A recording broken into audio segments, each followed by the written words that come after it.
Now, NDE Radio, a weekly exploration of near-death experiences and similar encounters with the other side. Now, here's your host, Lee Witting. Welcome to NDE Radio with Lee Witting. Whether you're listening on TalkZone, by podcast, through the archives of our ad-free shows on our YouTube channel, or connected through the incredible content of our Facebook page. Last week, watching the news, I caught a glimpse of workers moving the so-called Stone of Destiny from Edinburgh, Scotland, to London's Westminster Abbey, where Charles III was crowned king. Moving that 335-pound block of red sandstone, which measures about 26 inches by 16.7 by 10.5 inches, from Scotland to England, was historically significant because England had returned the stone to Scotland back in 1996. Some wondered back then if Scotland's independence movement would keep it from sending the stone back to England for the next coronation after Queen Elizabeth died. I visited the Stone of Destiny myself in Westminster Abbey in 1995. It was positioned under the medieval coronation chair where Elizabeth sat to be crowned, back when I was still a child in 1953. Quite a long reign.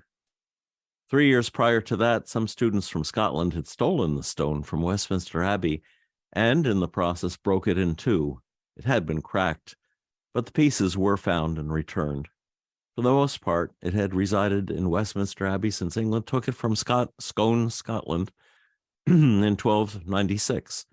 Where it had become known as the Stone of Scone. What is it that makes this stone so important to the coronation of kings and queens? Well, if I tell you it's believed the stone's original name was Bethel, meaning the house of God, and that it's also known as Jacob's pillow and Jacob's pillar, perhaps that Bible reference will jog your memory.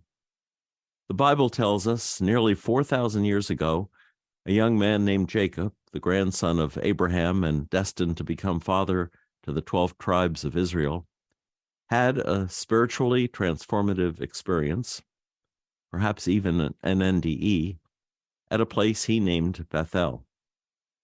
The Bible describes the experience as Jacob's dream at Bethel, but it had the vision, the message, and the impact of an NDE. Here's Jacob's STE as it's described in Genesis. Jacob left Beersheba and set out for Haran. And when he reached a certain place, he stopped for the night because the sun had set. Taking one of the stones there, he put it under his head and lay down to sleep. He had a dream in which he saw a stairway resting on the earth with its top reaching to heaven, and the angels of God were ascending and descending on it. There above it stood the Lord. And the Lord said, I am the Lord, the God of your father Abraham, and the God of Isaac. I will give you and your descendants the land on which you are lying. Your descendants will be like the dust of the earth, and you will spread out to the west and to the east, to the north and to the south. All peoples on earth will be blessed through you and your offspring. I am with you and will watch over you wherever you go, and I will bring you back to this land. I will not leave you until I have done what I have promised you. When Jacob awoke from his sleep, he thought, surely the Lord is in this place, and I was not aware of it. He was afraid and said, how awesome is this place? This is none other than the house of God. This is the gate of heaven. Early the next morning, Jacob took the stone he had placed under his head and set it up as a pillar and poured oil on top of it. He called that place Bethel, the house of God, though the city used to be called Luz. Then Jacob made a vow, saying, if God will be with me and will watch over me on this journey I am taking, and will give me food to eat and clothes to wear, so that I return safely to my father's household, then the Lord will be my God. And this stone that I have set up as a pillar will be God's house, and of all that you give me, I will give you a tenth. 22 years later, Jacob was directed by God to pass through Bethel again, this time with his wives and flocks and servants. He was now a wealthy man, able to fulfill his promise to God, and he was there, it's suggested, to take the stone named Bethel, the house of God, back with him to his father Isaac's home. Years later, when famine came to the land, Jacob and his family were forced to move to Egypt, and no doubt they took the stone with them. The Jews multiplied greatly in Egypt and were forced to serve as Pharaoh's slaves until hundreds of years later, Moses led an estimated 2.4 million of them out of Egypt. Of course, Jacob's stone was carried with them, and also through their 40 years in the wilderness, until the descendants of Jacob, now renamed by God the children of Israel, entered the land of Canaan. Now here's where crowning kings comes in. Sometime around 1020 BC, after the prophet Samuel had appointed his sons as Israel's judges, the people decided they wanted a king to rule them like the other countries had. God tells Samuel they are making a mistake, that Samuel should explain to them how a king will make slaves of the people and tax them and send their sons off to war. But still they insisted, saying, "Give us a king to lead us." Here's the passage from 1 Samuel chapter 8. So all the elders of Israel gathered together and came to Samuel at Ramah. They said to him, "You are old, and your sons do not follow your ways. Now appoint a king to lead us, such as all the other nations have." But when they said, "Give us a king to lead us," this displeased Samuel. So he prayed to the Lord, and the Lord told him, "Listen to all that the people are saying to you. It is not you they have rejected, but they have rejected me as their king. As they have done from the day I brought them up out of Egypt until this day, forsaking me and serving other gods, so they are doing to you. Now listen to them, but warn them solemnly, and let them know what a king who will reign over them will claim as his rights." Samuel told all the words of the Lord to the people who were asking him for a king. He said, "This is what the king who will reign over you will claim as his rights. He will take your sons and make them serve with his chariots and horses, and they will run in front of his chariots. Some he will assign to be commanders of thousands and commanders of 50s, and others to plow his ground and reap his harvest, and still others to make weapons of war and equipment for his chariots. He will take your daughters to be perfumers and cooks and bakers. He will take the best of your fields and vineyards and olive groves and give them to his attendants. He will take 1/10 of your grain and of your vintage and give it to his officials and attendants. Your male and female servants and the best of your cattle and donkeys he will take for his own use. He will take 1/10 of your flocks, and you yourselves will become his slaves. And when that day comes, you will cry out for relief from the king you have chosen, but the Lord will not answer you in that day." But the people refused to listen to Samuel. "No," they said, "we want a king over us. Then we will be like all the other nations, with a king to lead us and to go out before us and fight our battles." When Samuel heard all that the people said, he repeated it before the Lord, and the Lord answered, "Listen to them and give them a king."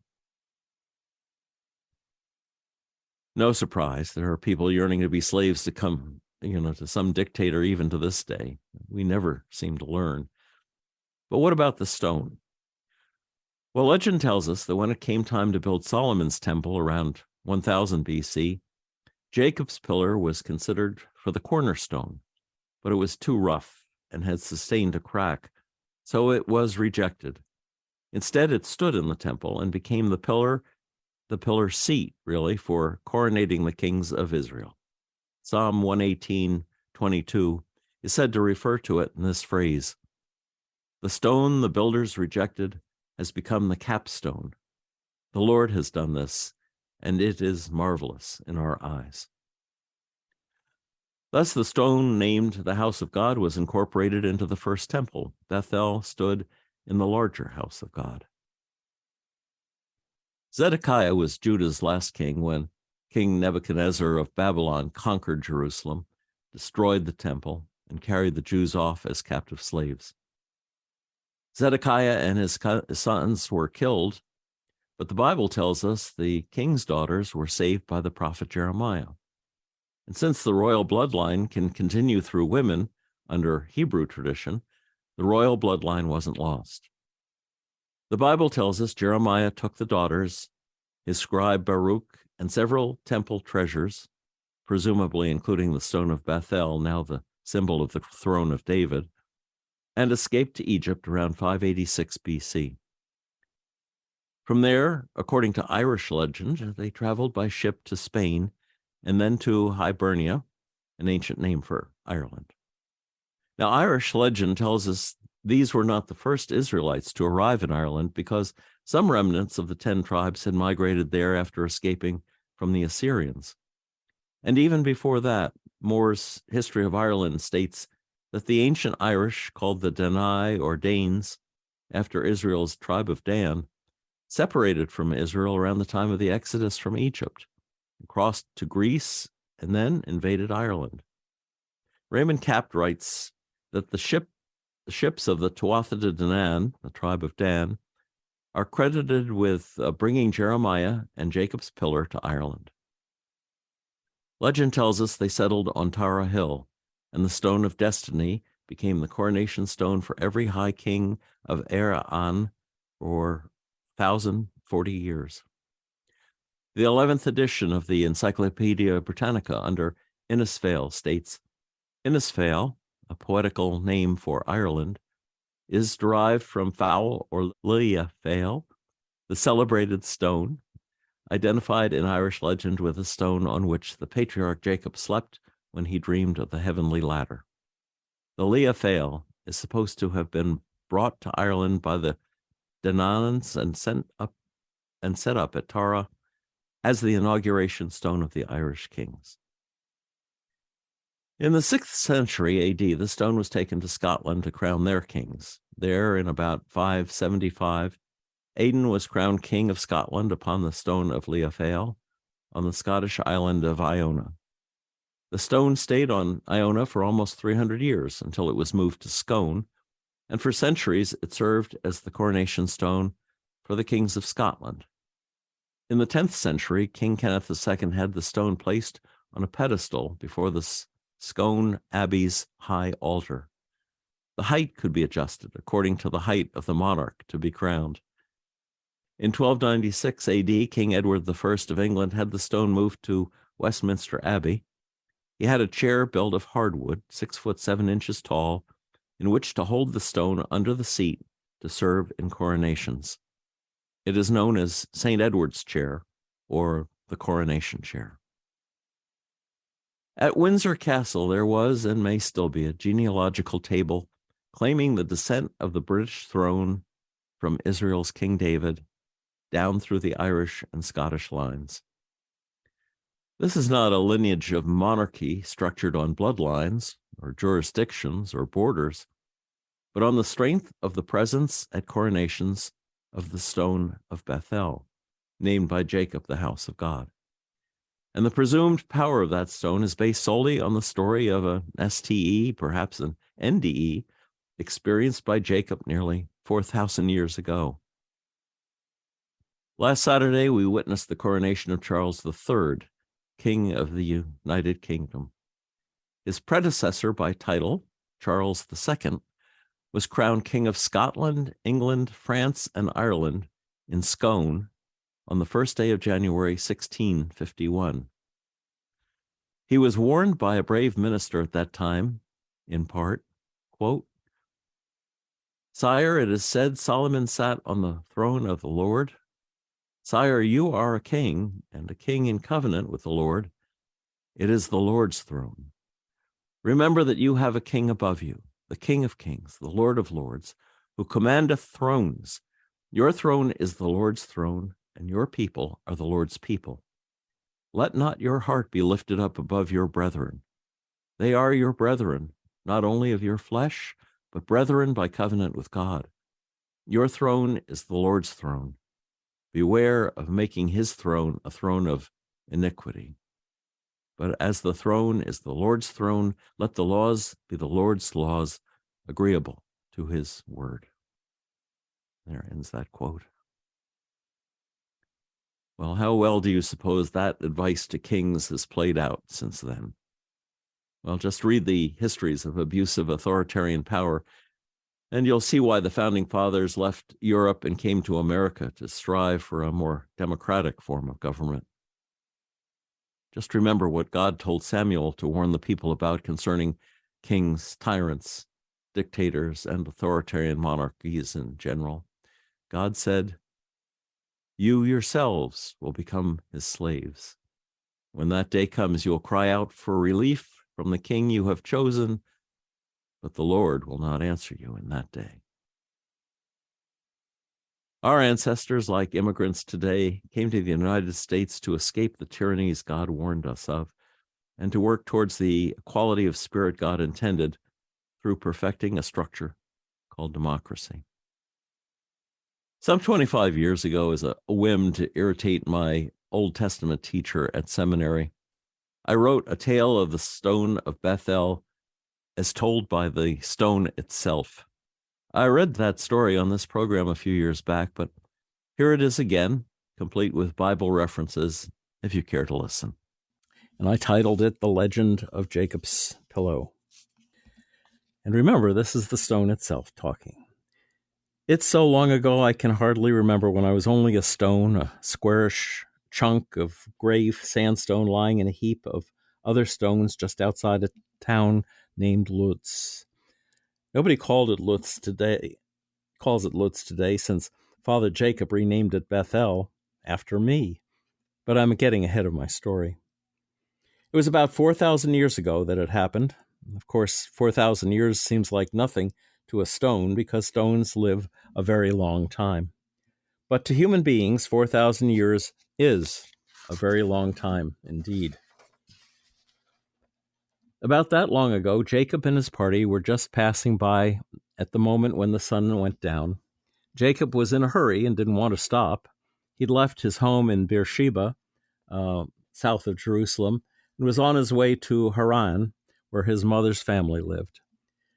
Jacob had tricked his father Isaac just before he left, and his brother Esau was angry with him too.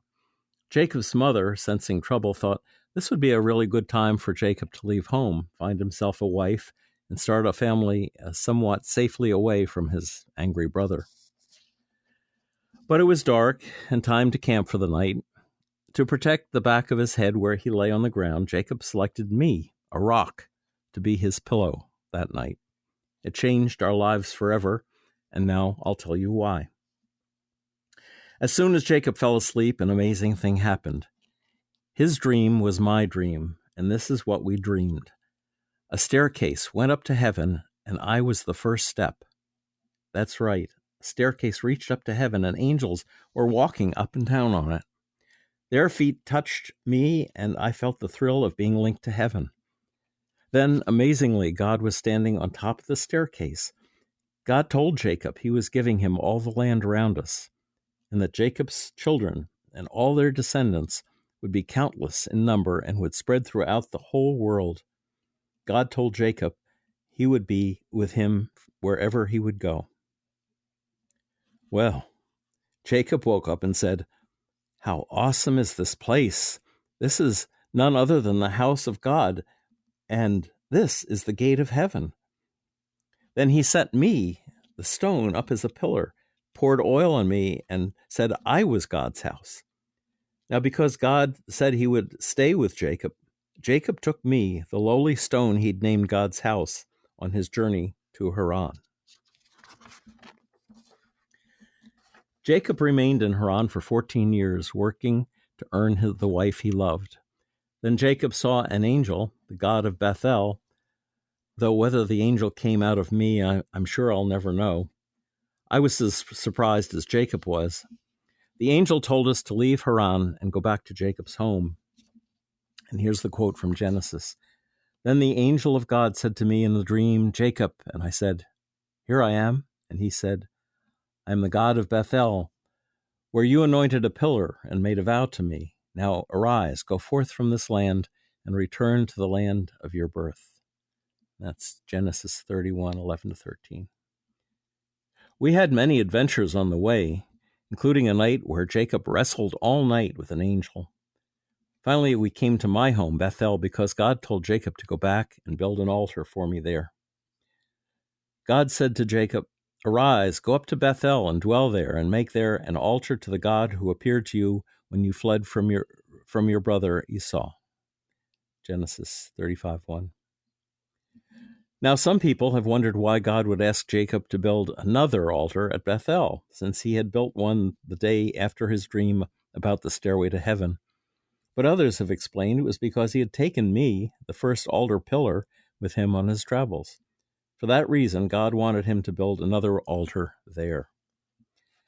And Jacob came to Luz, that is Bethel, which is the land of Canaan, he and all the people who were with him, and there he built an altar and called the place El Bethel, God of Bethel, because there God had revealed himself to him when he fled from his brother. Genesis 35:6-7.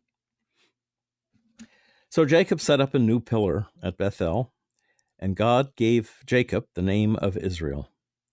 That's because Jacob's sons would found the 12 tribes of Israel. But I continued to travel with Jacob wherever he went, even to Egypt, when he went there as an old man.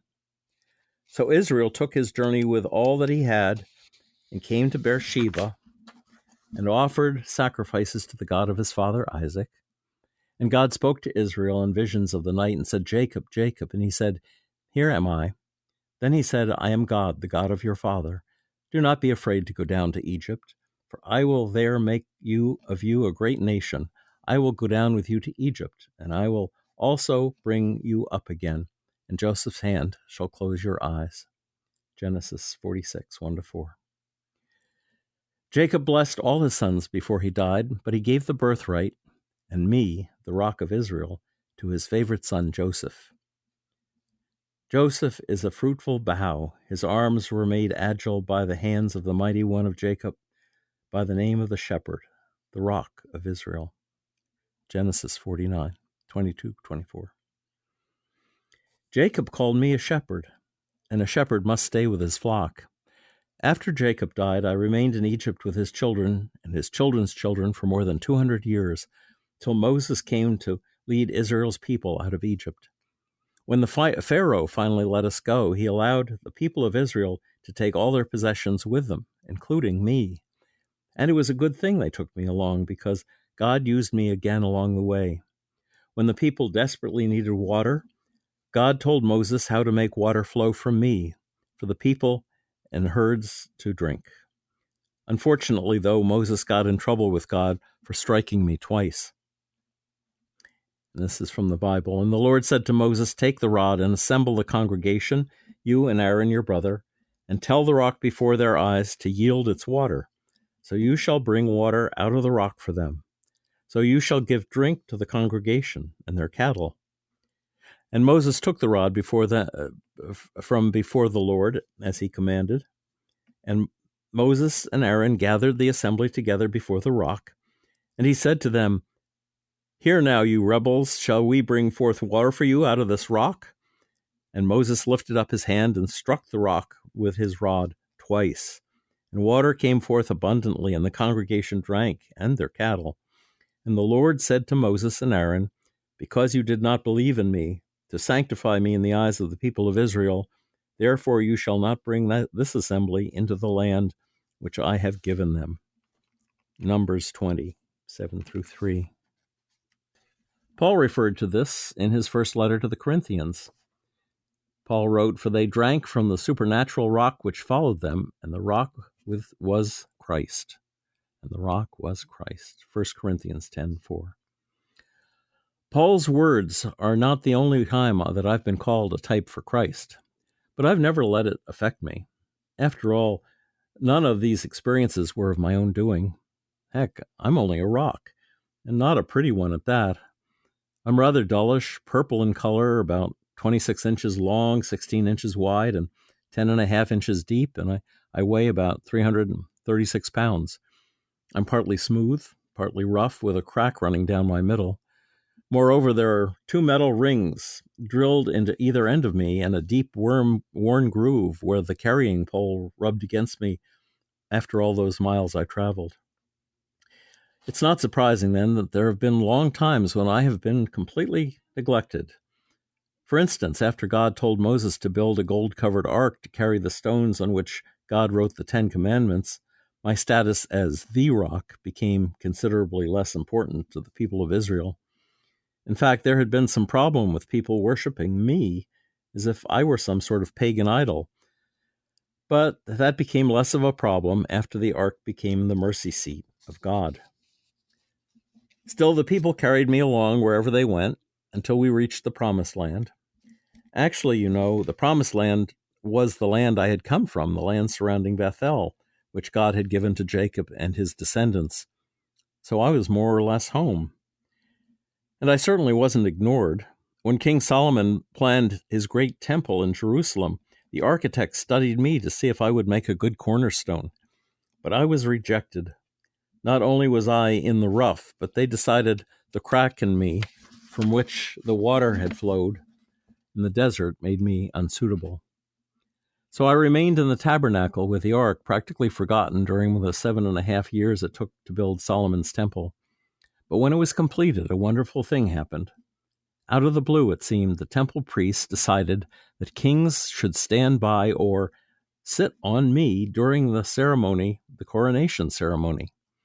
For that purpose, I was moved to the coronation corner of the temple. And from Kings, when Athaliah heard the noise of the guard and his people, he went into the house of the Lord to his people, and when he looked, there was the king standing by the pillar, me, according to the custom, and the captains and the trumpeters beside the king, and all the people of the land rejoicing and blowing trumpets. 2 Kings 11:13-14. Coronations were quite an event, as you can imagine, and I was there with each king. My change of fortune did not go unnoticed either, for it is written in Psalm 118, I thank thee that thou hast answered me and hast become my salvation. The stone which the builders rejected has become the head of the corner.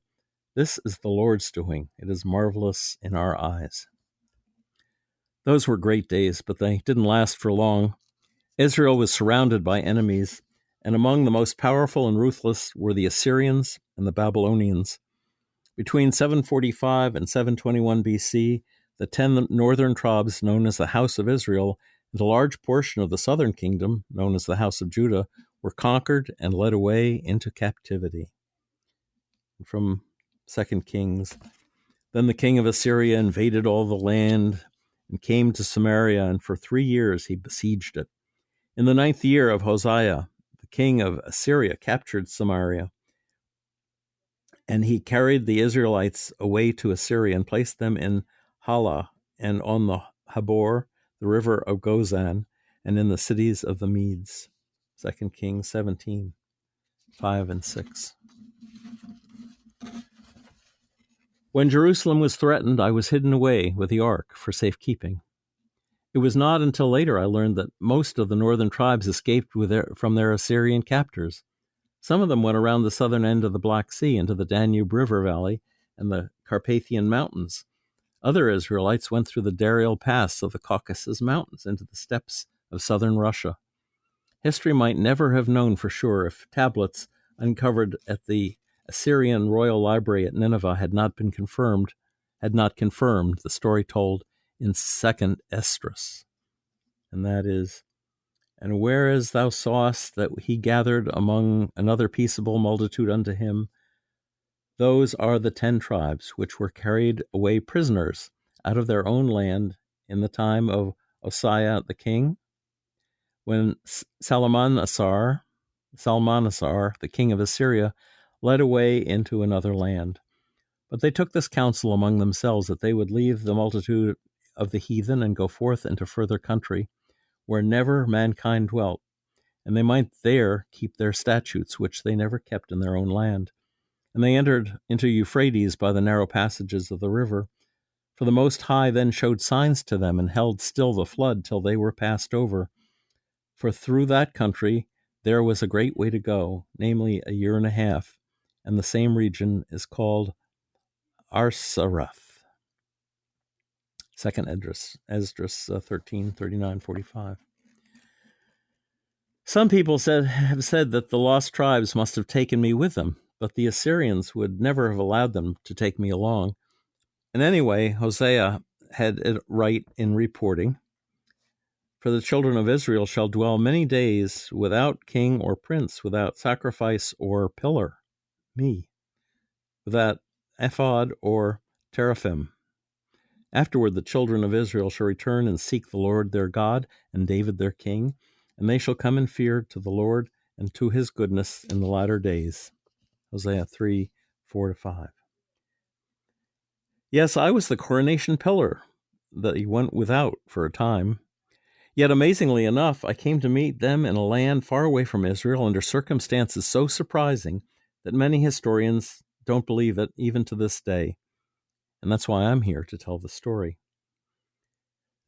The man who saved me from the hammer and rescued 2 Israeli princesses in the bargain was the prophet Jeremiah.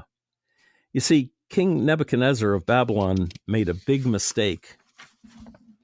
He wanted to wipe out the royal line of David and thereby end God's promise that David's children would rule forever. With this in mind, King Nebuchadnezzar killed Israel's king Zedekiah and all his sons. But what King Nebuchadnezzar didn't know is that under Hebrew law, a daughter can inherit as though she were a son, and the right of descent would pass to her male offspring.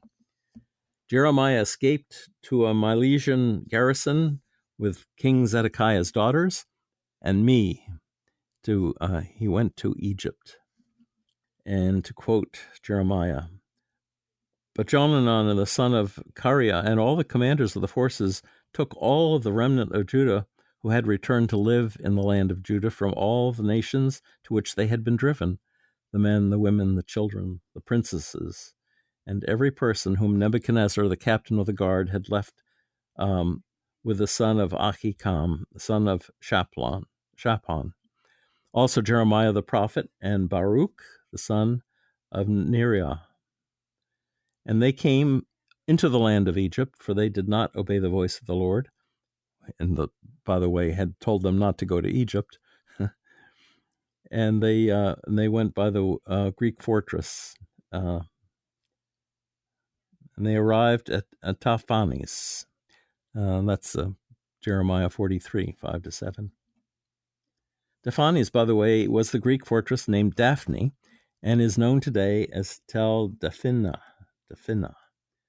It has had walls 40 feet thick, and even today is known as the Palace of the Jew's Daughter in memory of our visit there. Yet even Egypt would not prove safe for us, Jeremiah said, because God told him, "All the men of Judah who are in the land of Egypt shall be consumed by the sword and by famine until there is an end to them." Jeremiah 43:27.